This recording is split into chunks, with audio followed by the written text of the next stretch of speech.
Hey, Natalie. Hi, how are you? Yeah, good. How are you? I'm well, I'm well. Welcome to the Lift Oneself podcast, where we break mental health stigmas through conversations. I'm your host, Nat, and we dive into topics about trauma and how it impacts the nervous system. Yet we don't just leave you there. We share insights and tools of self-care, meditation, and growth that help you be curious about your own biology. Your presence matters. Please like and subscribe to our podcast. Help our community grow. Let's get into this. Oh, and please remember to be kind to yourself. Welcome to the Lift Oneself podcast, Gabrielle. I am so thankful you're here with me. It's great to be here, Natalie. Thank you so much for having me. It's a pleasure. It's a pleasure. Before we start our conversation and to transition into this space, would you come into a meditation with me? I'd gladly do that, yes. And for the listeners, many listen to a podcast through their car or exercise or activity. So for the visual part, I'll ask you to keep your eyes open because I want you and everybody around you to stay safe. Yet the other prompts you're able to follow along with whatever activities you're doing.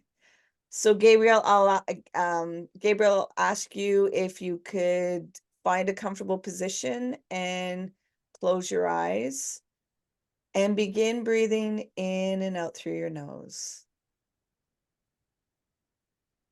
And bring your awareness to watching your breath go in and out through your nose. Don't try to control your breath. Just watch how it goes in and out, becoming aware of your inner state. There may be some sensations or feelings coming up in the body. You're safe to feel them. You're safe to release them, while still staying focused with your breath. Surrender the need to control. Release the need to resist and just be.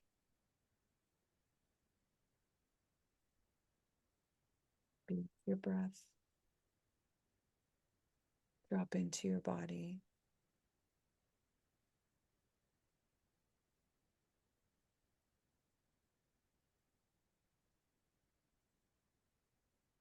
Keep your awareness on your breath.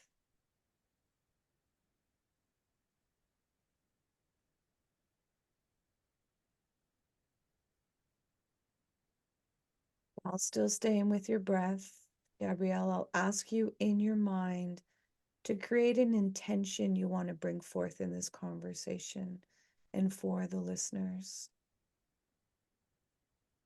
And when you've created that intention, I'll ask you to release it into your thoughts, into your nervous system, down through your throat and voice, down into your heart, down into your stomach, into your life force, into your energetic field. While still staying with your breath, allowing that intention to grow and surround you.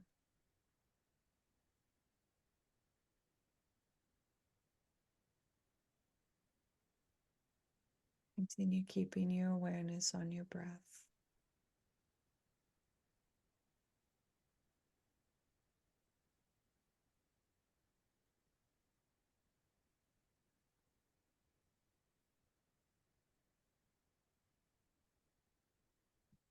Keeping your awareness on the breath. I want you to come back into your senses. And when you're ready, you're going to gently open your eyes while still staying with your breath.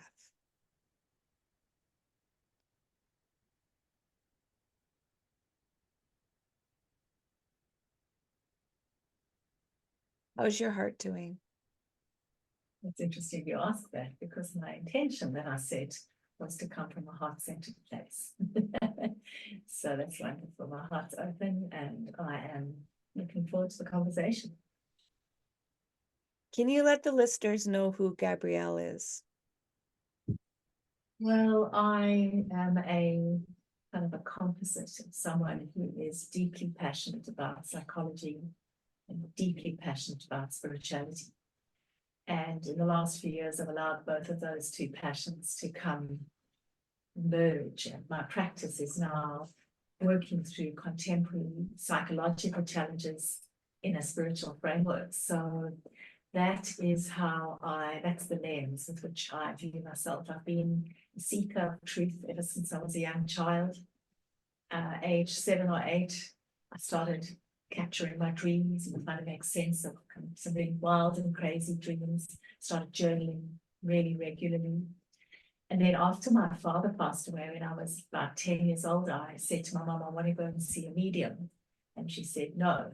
So the spirituality was kind of put on a back burner, even though I had intermittent spiritual experiences. And I pursued a career in organizational psychology. And 5 years ago, I skilled up I had a kind of a catalyst and inflection point, and I landed up studying energy, and I did 18 months of it, 3 levels, and now I bring that modality in to help people really let go of deep blocks, deep traumas, and release and move forward in their life. So that's, I guess, me in a snapshot. Nice, beautiful. Thank you for that. Were you able to go seek a medium afterwards in your teens or in your 20s? Oh yeah, I did. I saw a couple of mediums, both were exceptional. The second medium that I went to see was on the recommendation of a friend of mine, and I sat down with her. She took hold of my hand, she kind of tuned in, and she tuned straight into my late father. She started speaking about a middle-aged, graying gentleman coming through who was highly esteemed, which was very much, my father was a well-renowned, like world-renowned doctor, professor of medicine. And she said he wanted me to know that when my brother was in the accident that he had and was very close to death, my father brought him back. And my eldest brother, I've got 2 older brothers, my eldest brother had in fact years before been in a very, very serious car accident. He had to be taken out by the jaws of life. And when he was on the operating table, he had a near-death experience. He felt himself sitting up, which of course he didn't do, and surveying and watching what was going on. So that was an extraordinary experience, and one that I hold really dear to me. It sounds beautiful. And I know some listeners will be open to this and other listeners will be like, what are you talking about? I don't understand.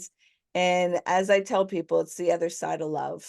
Unfortunately, a Yes. lot of people have a wrong relationship with death, a wrong relationship with spirit. And when you can understand the other side of love and understand energy and frequency and expansion in the universe, it's a beautiful experience to go into all these dimensions. Can you explain to the listeners your definition of energy and what that training is and what you are Yeah. now practicing? Yeah, I'm happy to do that. So the way that I see it is energy is our life force. You know, we sometimes know it as prana, chi, and it is the thing that regulates everything, both conscious and unconscious. You know, you think about our heart beating, our breathing, we've just gone through a breathing process. Most of that happens out of our awareness, and it's energy that's, you know, creating that. So I guess the differentiator between when we're alive and when we have passed away, this, you know, this physical form, is whether the chi, the energy, is flowing through us. But it also has a profound effect on our emotional kind of how we feel, our thoughts, our beliefs, the stories we tell ourselves, our identity, our behaviors, actions, decisions, how we show up or not. So it is this, I always describe it as an invisible force. It can either be an accelerator or it can act as an invisible handbrake that keeps you really stuck in life. So that's how I would define it. I know there was a second part to your question, which is about my healing modality and energy. Yes. So, I had been working in the field of psychology for, years, decades. And of course, I was in my own therapy because of the work that I did in talk therapy. And it was an incredibly powerful and enlightening process. I think therapy for me, was hugely critical for self-awareness, self-understanding. But what happened a number of years ago was I was at another inflection point in my life, and the psychological tools and techniques that I'd learned had actually stopped working. And actually, when I reflected on my life, even though I was filled with self-awareness, I knew my triggers, I knew all my shadow side, my life hadn't changed fundamentally. I was still stuck in the same patterns which were manifest in my life. And when I learned about energy, I realized that all our traumas, whether they happened in childhood, in utero, whether they've been passed down from generation to generation, all the traumas that we sit with, actually, they are just energy because they're finished. What's left is the energy that's left behind. And what I learned and have now realized in my own life, that if you are able to find and release the energetic inception point of your trauma, that's where things shift really fast. And so that's what I do. And I use a modality that's based on advanced sacred geometry to help with that. Okay. Can you let the listeners know what a healing process looks like with energy? Yes. I actually was talking about this in one of my podcasts yesterday with two really lovely guys, and they kind of, when we debriefed it, they were laughing because they were saying, when the way I describe it, can feel a little bit esoteric. So there's a warning, a disclaimer up front. But basically what I do, most of my clients actually are not based in Australia. They're not even based in Sydney. And even if they are based in Sydney, I prefer to do virtual healings. That's my modality.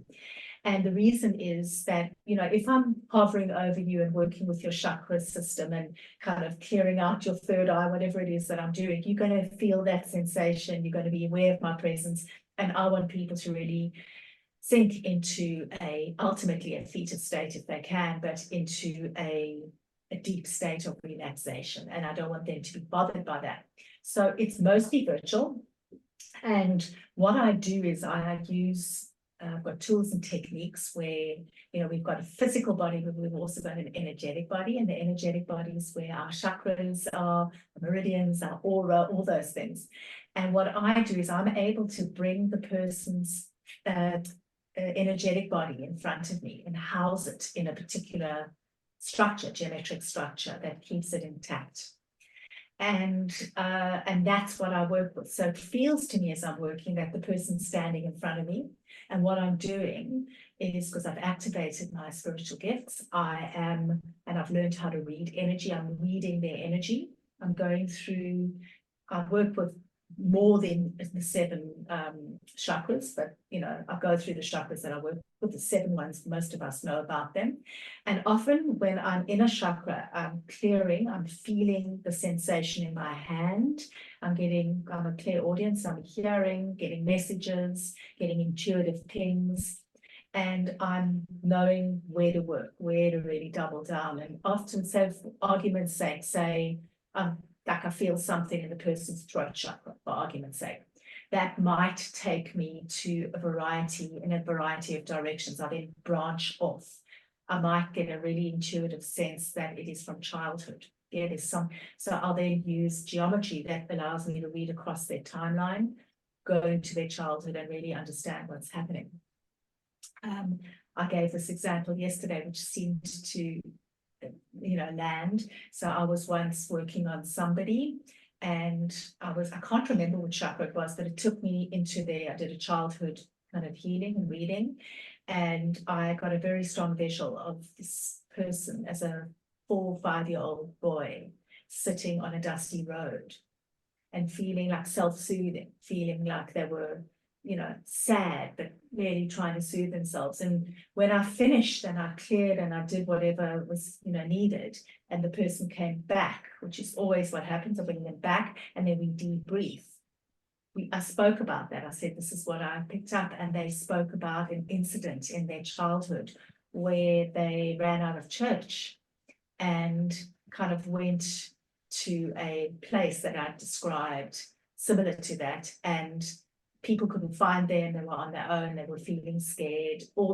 And then through language and, psychologically, we then spoke about that childhood event. But what I'd done in the healing is I'd found the energetic root, I'd pulled it out, I'd released it, and it was gone. But I felt it was really important for the person, as I always do, to understand what I did and to help them make sense psychologically of what that let go. And then what I do at the end of the session is always give people something pragmatic to walk away with. So depending on what issue we've been working on, I'll give them something to help maintain their energetic state. Beautiful. What kind of clientele would come and seek you? Well, actually, because I've got a corporate background, a lot of my clientele have been from the corporate world, and they often come because they're feeling like seriously stressed or anxious. They're feeling, like they need to make a decision, but they don't have the wherewithal to do that. They need that nudge forward. They may be feeling kind of a sense of being an imposter. Senior leaders often talk about feeling very lonely and isolated and disconnected. And so there are all sorts of things that the corporate world presents. Sometimes, working in corporate, it's toxic. The corporate culture can be very draining. A lot of people I see, they don't know it, but they're empaths. So what they're doing is they're absorbing other people's energy. They're absorbing that toxic energy and they feel terrible, but they don't know why. And so I help them really work, to put proper energetic boundaries around themselves so that they're not as affected by the environment. So a lot of it is, from the corporate world, but that's starting to shift. More and more people are coming to me through these kinds of podcasts, who some of them have an interest in, somebody's just contacted me. They feel like they've got the gift of mediumship. They want me to activate their spiritual gifts. I do that. Sometimes often people come to me when they're in a transition in life, like a big change. That brings up all sorts of stuff. So I help them navigate that, release what's holding them back, get into a non-resistant state and move through change. So yeah, all sorts of things. So the actual issues themselves are very relatable. And then I bring some of these techniques in and I translate it for my clients so they have a sense of how I'm working with them. I'm always doing that translation piece, Yeah. Which I think is quite important. It is. Going back to your childhood, with the transition of your father, how did that impact you? Well, the transition was more than just his passing. The transition, he was sick for about 4 or 5 years. And so and he never spoke about it. So that's the other thing. My dad was a professor of medicine. He got terminally ill. It was a very difficult time for him. And he kept it secret. But because obviously he spoke to my mom, but the children, because we weren't speaking about it, which was not a good thing. But because I was deeply intuitive, I knew something was amiss. And so what actually happened, and this, with many, many traumas, I developed a series of limiting beliefs, I guess, because this thing was happening to me and I didn't know how to process it at such a young age. And so, fear overcame me. I lived for decades with kind of crippling anxiety, grief. It manifested as anger, which was interesting because I couldn't face my grief and anxiety. So I was a rebel when I was a teenager. I was angry. I was, all of that. And, you know, I had some really limiting and crazy beliefs that started to infiltrate my life. For example, because my dad was in the prime of his life when he was diagnosed, I started to, you know, I developed this belief that I can't be successful because if I'm successful, something bad's going to happen to me, or I'll pay the ultimate price, just like my father did. So, you know, these kinds of traumas have tentacles in all aspects of our life. And we do really need to do the work to understand and release them. And I did a huge amount of work to understand them. I spoke about my father's death ad nauseum in therapy, but as I said, the behavior, like I was still trapped in this invisible prison. And it was the energy healing that helped shift that. Yeah, because like I tell my clients, you know, replace trauma with energy. And so there's a charged energy inside your nervous system, and it keeps Yes. activating your four F's, your fight, your flight, your freeze, or your fawn. And then that, you know, a lot of people think trauma is the event or what was experienced. And it's like, no, what did you interpret from that? And Exactly. humans of pattern. So we're going to make sense. And sometimes what we made as a definition is very illogical. Yet for the nervous system and the defense mechanisms, it feels like this is a way of protecting you. And until Yes. you like, you know, dive into your nervous system to see yourself, see what is going on with your perception and like you said, your limiting beliefs, then you come to see, oh, the shift of what have I created? And that is Yes. something that Yes. is very daunting to look at because no one would want to see that like some of this is my part. Like I've created this Yes. because we have Yes. this narrative, it's all outside of you. And then it's like, well, if everything's outside of you, you're disempowered. There's nothing that Exactly. you take access to. Exactly, Natalie. That's exactly it. I mean, there's so much in what you're saying. I just want to double down on that idea of what have I created? And it's a very confronting piece, but it is empowering, as you say.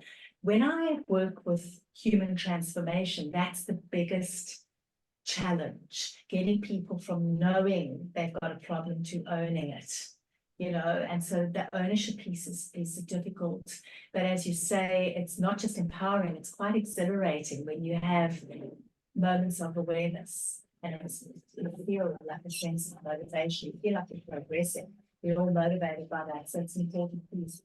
The other thing you were alluding to is, you know, we've got these illogical things that keep us trapped. And in psychological talk, we refer to those as the payoff. There's a psychological payoff. Why would I remain stuck in anxiety for 4 decades, you'd ask me, when it was awful?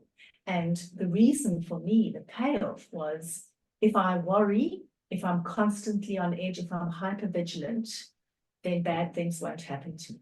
So the payoff was a momentary feeling of relief. And it's all unconscious, and it's really funky. So I find it interesting. And part of how I work with my clients is to find the intrigue, the curiosity, and the joy in unraveling the layers of the onion and learning more about ourselves. I think it's a very thrilling process. And most people do. Yeah. I know like when I say the nervous system, some people are like, I don't understand that word. It's too complex. It's too big. And I'm like, you're already in your nervous system. To say that you're incapable of understanding it, it's like you're already in a car and it's an autopilot. So once you get to interact with this car, then you're able to maneuver it in the proper way. And when I hear people about trauma and the energy, and I'm like, okay, well, your nervous system is like a wild stallion. It is very powerful. And you don't want to tame a wild stallion. You don't want to take the power away from it. You want to learn how to ride that stallion and be able to guide it and no longer be dragged by the wild stallion, because that's what happens when you're unconscious and you're, Yes. you know, these emotions and these the fear hijack your behavior. It's the same thing as kind of being dragged by the nervous system because and unfortunately, our defense mechanisms have been given a bad rap rather than having the compassion of understanding, like you said, it's trying to protect you. It's giving you a payoff. And it's also understanding the chemical dumps that you get with this. Like cortisol Exactly. and adrenaline, it's great. Yes. It gets us like, why do you think sometimes you procrastinate and you do things last minute and all of a sudden you got this charge and you can go, yet you're depleted after. And it takes you a Yes. couple of days to get back up or whatnot because you ran your system you revved it all the way up, drained out the tank, and now it's going to take some time to fill it back up. And with the energy and what I'm hearing you say with your energy work, it's like, let's not empty this tank anymore. Let's keep the energy flowing all the time. And then you can Yes. even gather it and it can get bigger and bigger in the momentum and really be back attached to your worth, be back attached to the love within you, and let your curiosity be unleashed because that's the only way you will feel safe and secure in uncertainty and the unknown. That's what you really Yes. need. And be able Yes. to like feel joy, which when you've had Yes. grief, it's difficult to connect back into that. It's frightening. I think the thing that I was most frightened of was feeling joy because I always felt the rug would get pulled out. I become complacent. The rug would get pulled out from under my feet. You know, that metaphor of the wild stallion is one that's going to stay with me because I think it's such a beautiful image. And I mean, I often talk about it, similar to what I often talk about. You know, your energy, your emotions can either control you and be in charge, or you can be in charge of them, you know. And so, you know, and when I say in charge, I mean riding that stallion in a way that's kind of flowing, you're in flow with it. And every one of our emotions, Natalie, has got a golden and a shadow side. And we got to look for the golden side, and that's what we got to milk. Even fear, you know, we often think about it. You spoke earlier about the fight, flight, freeze, fawn. You know, that's a negative connotation. That feels like we associate fear with being in survival. But actually, fear can be a huge enabler in our life. And, you know, you were talking about spiritual awakening. And I was thinking as you were talking, my spiritual awakening, I was terrified when I started that journey. And it was the terror that enabled me to actually go forward, ironically, because what happened was I was so scared of bumping into negative entities and all of that, you know, creepy stuff, that I put very clear boundaries around my journey. I took baby steps. I was cautious. And what that allowed me to do was lean into the journey without feeling overwhelmed. And ironically, that's what allowed me to go forward. What I learned from that is that fear can be a major enabler. It helps you put the appropriate boundaries around things, manage risk, do all of those things, which are important. Yeah, and work with your biology because if you overwhelm Yes, it, it's going to go backwards into a pattern that feels like yes, comfort and not go yes, into the unknown and uncertainty and discover new yes, things. So great. exactly. And I always say like anger is healthy and people are like, what? I've never heard that before. What are you talking about? I'm like, you have to befriend your anger. Anger is a very necessary emotion, yet it gets a bad rap because most times, because you don't know how to feel it, you're not able to listen to it, it hijacks the behavior with aggression or shutting Yes, down. Where yes, it's like, again, that wild stallion, if you want a visual, you're getting dragged by it, where you can yes, ride on it. And it's finding ways of letting it have expression and not berating yourself that I shouldn't be feeling this way and I oughtn't to be, and not being able to advocate and use your voice, which will activate a lot of anger also in a person. yes, And fear again too is another, like if we didn't have fear in our nervous system, we would be dead. Like that is what activates the nervous system, and the nervous system has one function: don't let this vessel body die. So anything that survival. comes close to that is going to Yeah, activate the fear. Yet, you know, where there's a car, where there's fire, where there's danger, you get these activations that come up to prime you, like there's something that physically feels threatening. And if you didn't have yes, fear, you wouldn't know how to create, like you said, the boundaries of, okay, what is this going to look like? I'm taking proactive action to go into Yes. this unknown, yet I'm going to tell my biology that these are the parameters, so I won't overwhelm you, and I won't put us in situations that could feel threatening or in danger also. Exactly. That's exactly the point. Going back to that stallion metaphor, I'm going to milk it for what it's worth. When we're talking about anger, it's useful to differentiate between anger and reactive anger. Reactive anger is the stallion. It's in charge of you. It's running the show. And so anger itself is really, it's also a boundary setting emotion. Reactive anger is where we get tripped up. And I lived in reactive anger for so long, as I said earlier, because it was the secondary emotion. The primary emotion was grief. I was raging. Why did my wonderful father get taken away from us? What did we do? Well, this is not fair. And so that expressed throughout my life as reactive anger. Thank you for that. And I teach because people will be like, what do you mean? Like, the buzzword is to be authentic. And I'm like, okay, well, if you want to be authentic, that means you have to identify what you are actually feeling in your authentic, your first emotion, not your secondary. And people are like, huh? Secondary. And I'm like, most people Yeah. are running off of secondary emotions. They don't Yes. even know how to feel what is truly my emotions. And like you Yes. said, for the empaths, they're taking on everybody else's stuff and interpreting everybody else's feelings that they don't even know how to sort out. Like, what is you? Where are you? And what are Yes. your feelings? And Yes. for healing, what I remind myself, because I'm always going through it, because there's no arrival with that. Being human is traumatic in itself, especially in the world with social media, being bombarded with so much information.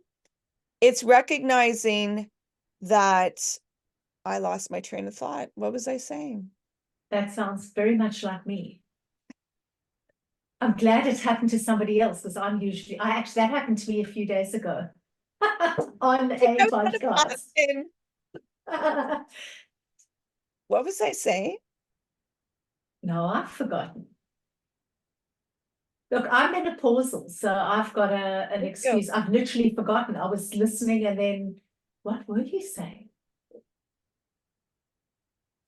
I have no idea.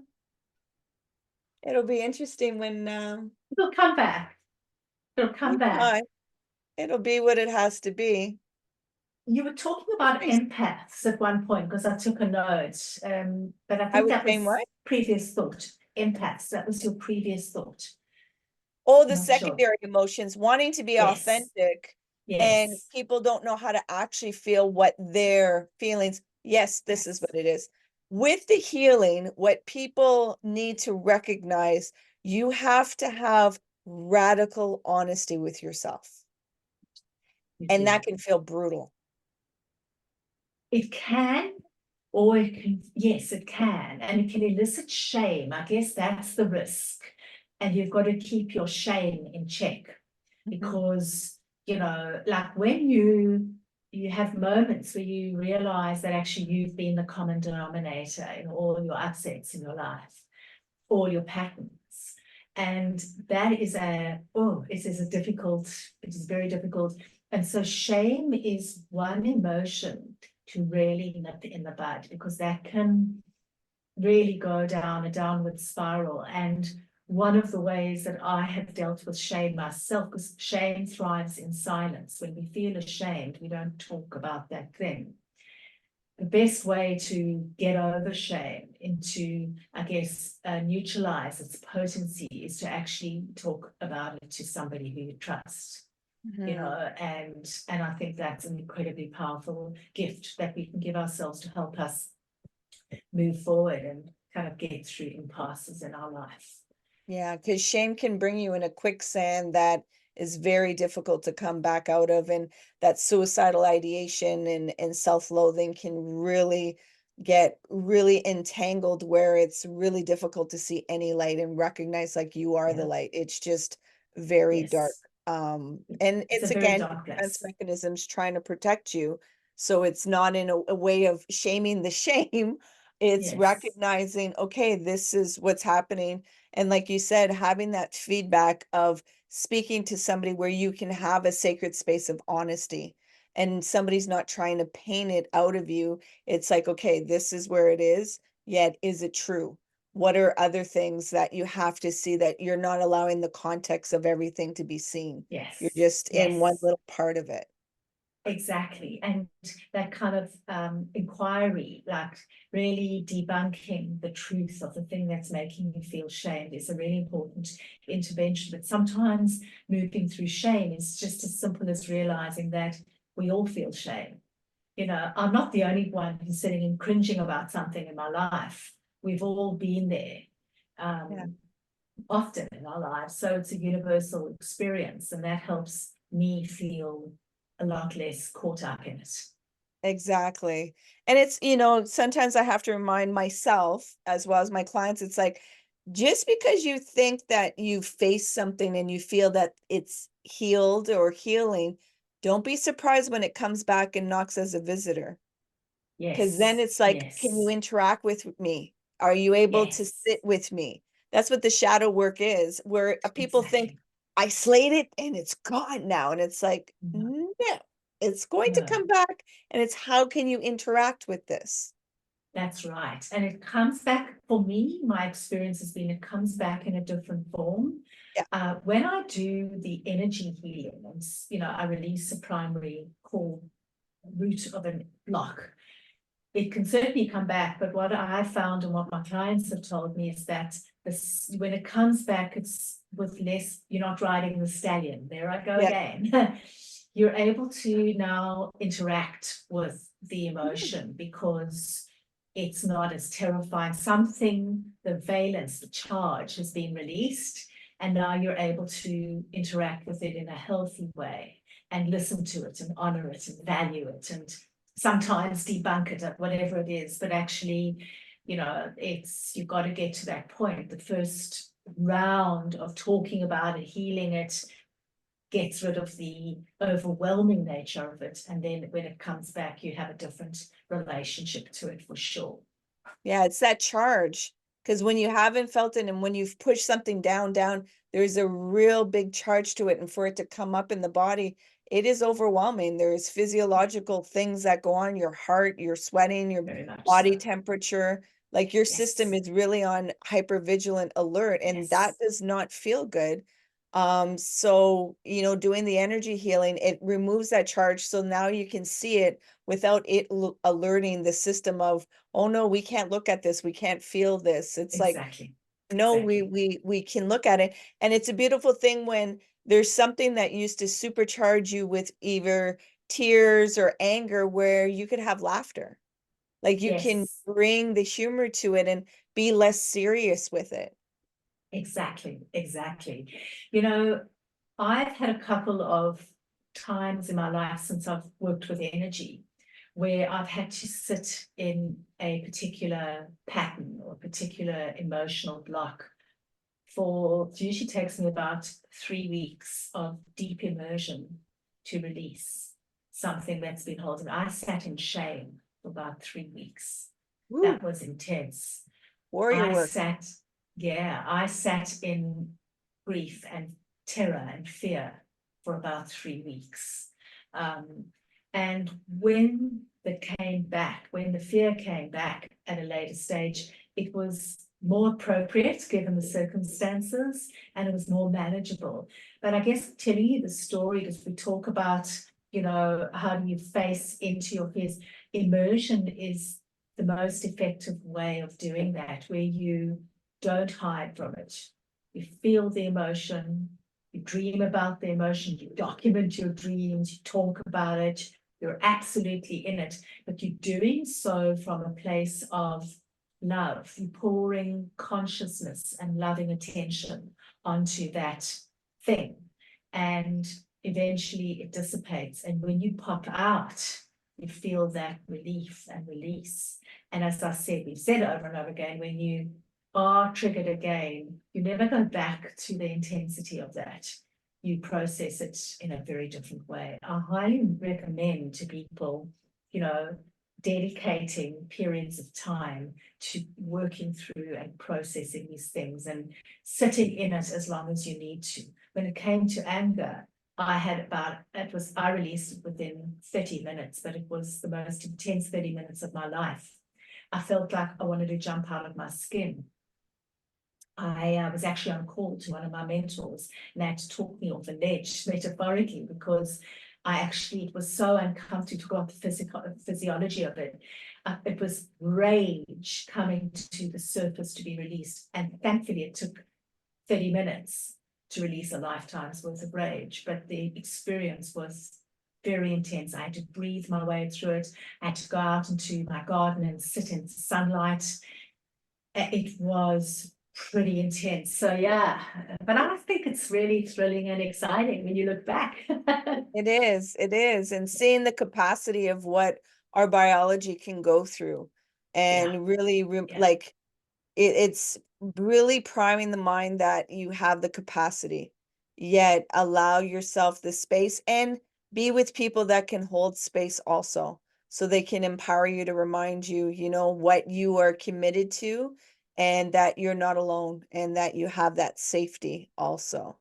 Yes, I want to bring exactly. you into a reflective question. I want to ask you to bring your awareness right now and go back to your 18-year-old self. And you have 3 words to tell your 18-year-old self to carry you through the journey. What would those 3 words be? You are safe. You are safe. When I was 18 and I was in my first year of university, I was wild. I was running wild. And so I would actually, and it was because I felt so unsafe. I would say, you are safe. Those would be my 3 words. If you want 3 separate words, I can give you 3 That's separate. good. No, You are this safe. is, yeah, it's exactly what needs to come out. Now, I know from our discussion, people are wondering, where can I find Gabrielle and where can I access her? Can you let the listeners know how they can get in touch with you or where to find your resources? Well, a lot of my resources you will find on my website. My company's name is Generative Growth, so generativegrowth.com.au, because I live in Australia. You'll see I've got a 20-minute downloadable masterclass on how to access your future self. It's a bit of time travel. It's beautiful. It's great for manifestation. And there are also different other things that there's, all my podcasts are there. There's some interesting resources. Otherwise connect with me on Instagram, Gabrielle.Pimstone. I'm very responsive. I'm in constant DM dialogue with my followers, and I'll do the same for you. And for the listeners, I'll have that all in the show notes so that it's clickable so that you can get in contact with Gabrielle. I am thoroughly thankful that the intention was served because it was very heart-centered and very open. This was a very delicious conversation. Thank you so much for being a guest on the podcast. Natalie, thank you so much for being a podcast host and just having these kinds of platforms to get people's messages out, and for being such an incredible podcast host over and above that. So thank you very, very much. Thank you. And I want to leave you with thank you for doing the alchemy in your life, taking the impurities and turning it into gold.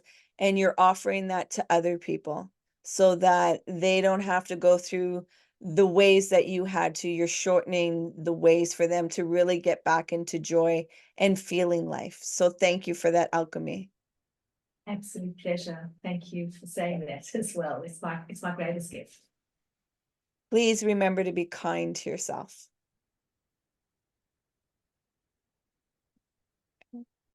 Hey, you made it all the way here. I appreciate you and your time. If you found value in this conversation, please share it out. If there was somebody that popped into your mind, take action and share it out with them. It possibly may not be them that will benefit. It's that they know somebody that will benefit from listening to this conversation. So please take action and share out the podcast. You can find us on social media, on Facebook, Instagram, and TikTok under Lift Oneself. And if you want to inquire about the work that I do and the services that I provide to people, come over on my website, come into a discovery call. liftoneself.com. Until next time, please remember to be kind and gentle with yourself. You matter.